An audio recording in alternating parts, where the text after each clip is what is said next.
Welcome back to the Speak Real podcast. Today, I'm really excited because I'm here with my friend Jules, and he'll be just telling you a bit about himself. So, I'm just going to introduce Jules here. Yeah, nice to see you. It's been a long time that I haven't heard from you. So it's nice to finally, talk to you. Jules, like you said, and you know, I, I do a little bit of everything. I do music, and I went to school, and now I'm just pursuing, higher education and like mental health related, you know, studies. Because that's what I want to do. Eventually, I want to get into counseling and therapy. So yeah, that's pretty much like what my ambitions are at the moment. Yeah, and I'm very passionate about like just helping people to discover, their true potential in life, right? Because I like what this is about. It's really about just sharing stories, about things that we've gone through and how we've you know overcome all of those challenges in life. So I think I'm very excited. Well, I'm really excited to have you here. Thank you. It's inspiring hearing all the different things that you're doing at the moment. Yes. I was going to ask you, what have you been doing in quarantine right now to just keep you active? Right. It's crazy. Like when the pandemic, hit in March, like late March, right? I can't lie, it was really hard to cope with all the craziness that was going on, because because I really hate staying at home, like doing nothing, right? So, and at the very beginning, everything was very uncertain, right? So I just wasn't sure if I was going to like keep on doing the same thing, and but I ended up just managing to stay busy and by like working out, by reading books, by taking like online courses. And yeah, so that's what I did. And at this point, I went back to work, and things are going back to normal for me. But it was definitely tough. Like the first 2 weeks, oh my gosh, it was really hard. It's like, what's Yeah. going on? Things have seem a little bit better than what they were at that time. Yeah. Yeah, I can definitely relate to that. The Yeah. first 2 weeks, Oh, for me, it was the first 2 months, I think, yeah. was just really hard to accept the uncertainty of Yeah. everything. But Yeah. it's really good to hear that you're doing well right now. Oh, yeah. I want to get into your story and hear what all the challenges that you've been through, and because your attitude right now, it's so positive and refreshing. Yeah. So why don't you just start off by telling me a bit about your story? Yeah, for sure. So, like my story is a bit long, right, to go through right now, but I definitely try to just share, a bit of like things that I've went through, like growing up, So for me, I think it starts when, I was like 4 years old, when my father was murdered. So at that point, I think that's when, things, you know, kind of like changed, for the worse, for me and my family, so because it was just an event that just happened out of the blue, right?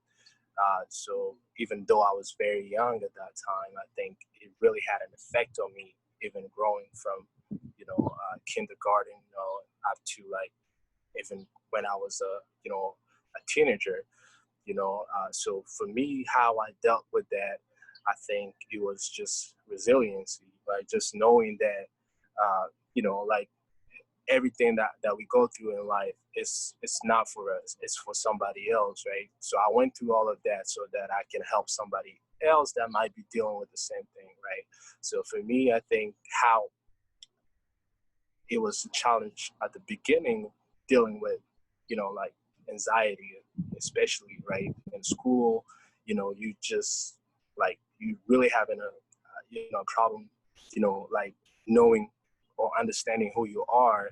Even like growing up, I remember like they would tell me stories about my father, and I would get bit confused, like what happened? Why did they do that? Why would somebody do something like that?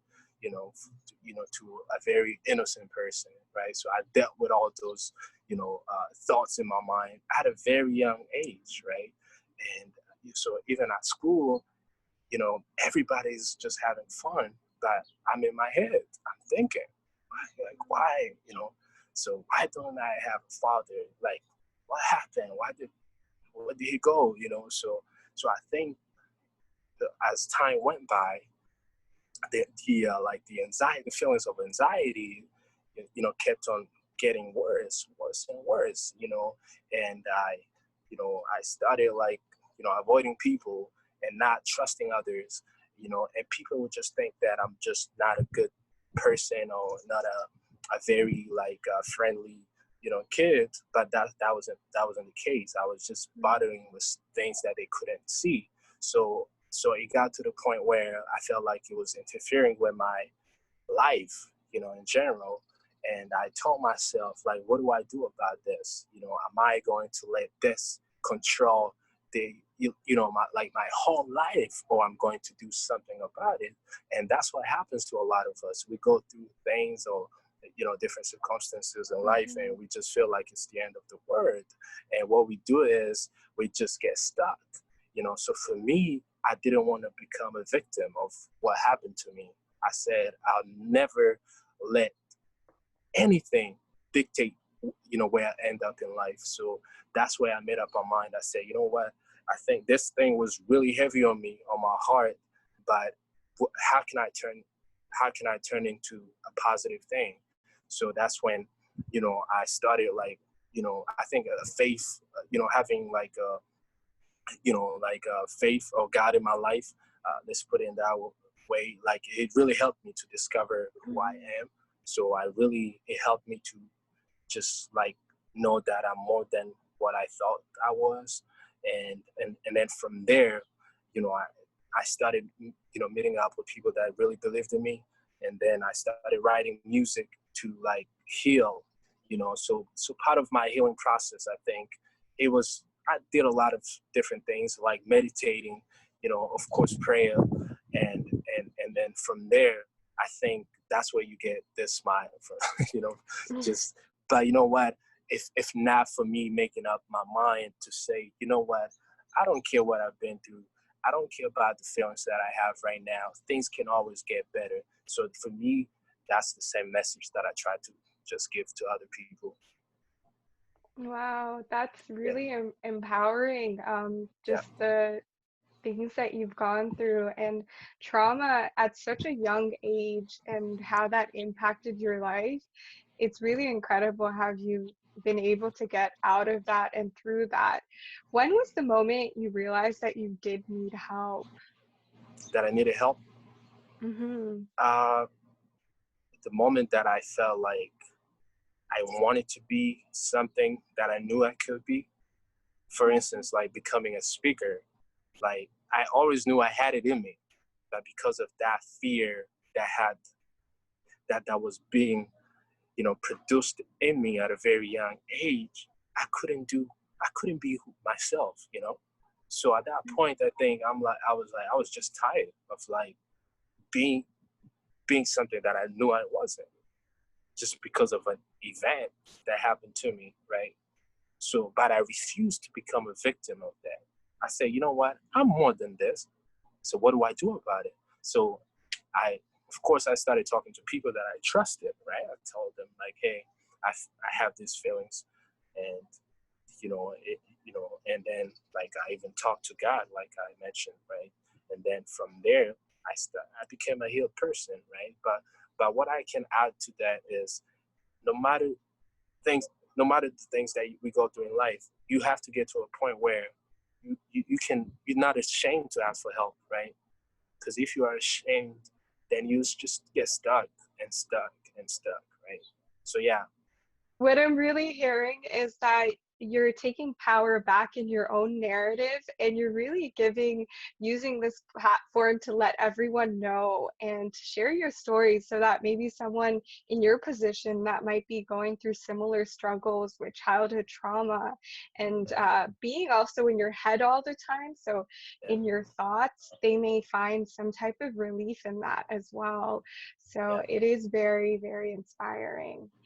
Yeah. Um, and during this time, when you were struggling, especially you mentioned with anxiety and depression, have you received any piece of advice from anybody else that really struck out to you?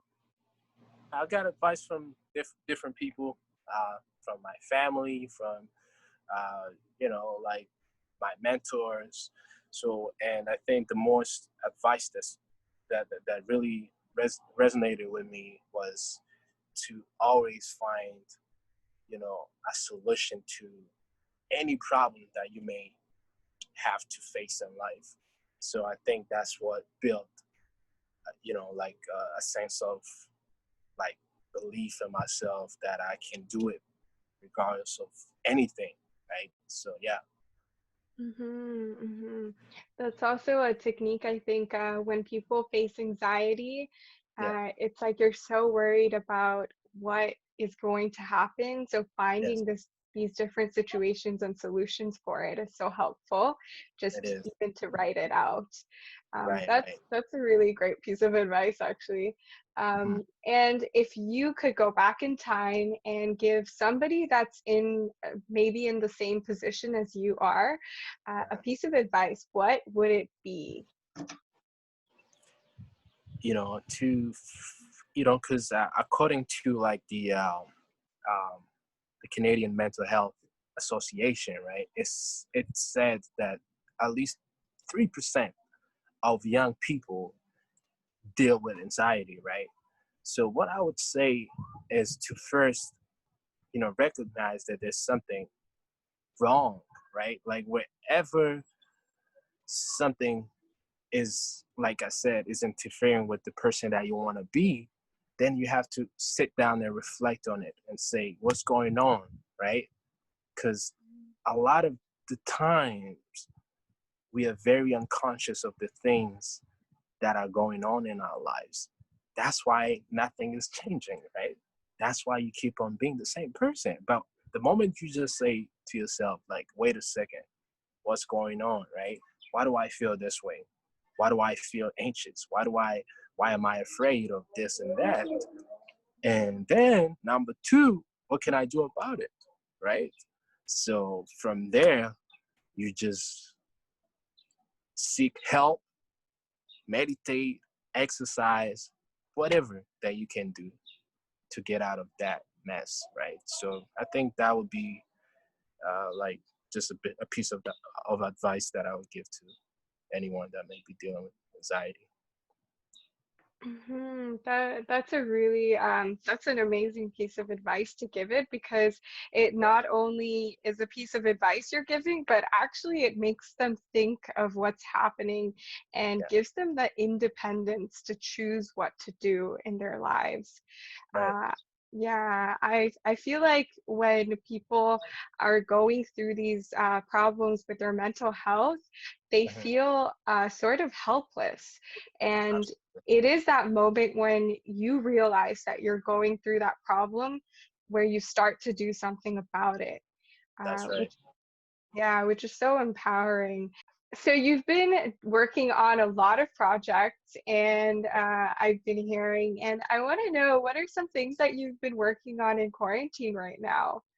Yeah, actually, like I mentioned, right, I was taking all these courses online, right, and then I ended up like just writing music as well, right, because that's something that I like to do, right. So uh, because of all the craziness that have been going on, right, so I thought about it and I'm like, okay, what is something that I can write that can actually help a lot of people during this time, right? And then there's a song that I wrote, and I'm actually working on a music video of that song, and I think it should come out maybe mid August. Mm. and hopefully before that. So yeah, that's a song, and the message that I'm trying to, spread across is just a message of like, hey, what are we gonna do about this? This, like, whatever you're going through, whatever the craziness may be for you, like, depression or anxiety or the pandemic, COVID-19, you name it. Like, what are you gonna do about it? Are you gonna just complain and feel like it's the end of the world, or you will just find a way to keep on going, to keep on finding solutions, and to keep on like just letting everything just make you a better person. So I think that's really what I want to just share with the people around the world. So it's that message again about what are you going to do about it? So Yeah, it is a very empowering message. And I love how it's not only in your story, but also in the work that you're doing right now. And yeah. I wanted to also ask you, has music been a tool for you to just kind of help you get through your own mental health issues and everything? Yeah, it's been very helpful, to just have somewhere to go, like when you just feel like everything is falling apart, Hmm. and so music has been my way of escape, like for sure. Like when I'm feeling anxious, or I'm not sure about, you know, what I need to do to just come out of that. And so it has been very therapeutic for me. Mm. Yeah. Yeah, that's amazing. I have one last question for you. It is if you could describe yourself in one word, what would it be? Mm, it's a good question. I feel like I would definitely like describe myself as someone who just never gives up. That's something that I know about myself. Yes, I get that from your story as well. Yeah, Just the resilience it shines through yeah, in every bit. yeah. So thank you so much, Jules, for being here and sharing your story. It's a Uh, pleasure. Yeah, I'm sure so many people will benefit from just hearing it and Right. also, yeah, motivating a lot of people here. All right. Well, thank you all for joining us on this week's Speak Real podcast. We come out with a new episode every Thursday. And if you want to help support our Youth by Youth initiatives, you can go to youthspeak.ca and donate there. We also want to give one last shout out to the TD Bank Group for help supporting us launching our online programming. We'll see you next time. Bye.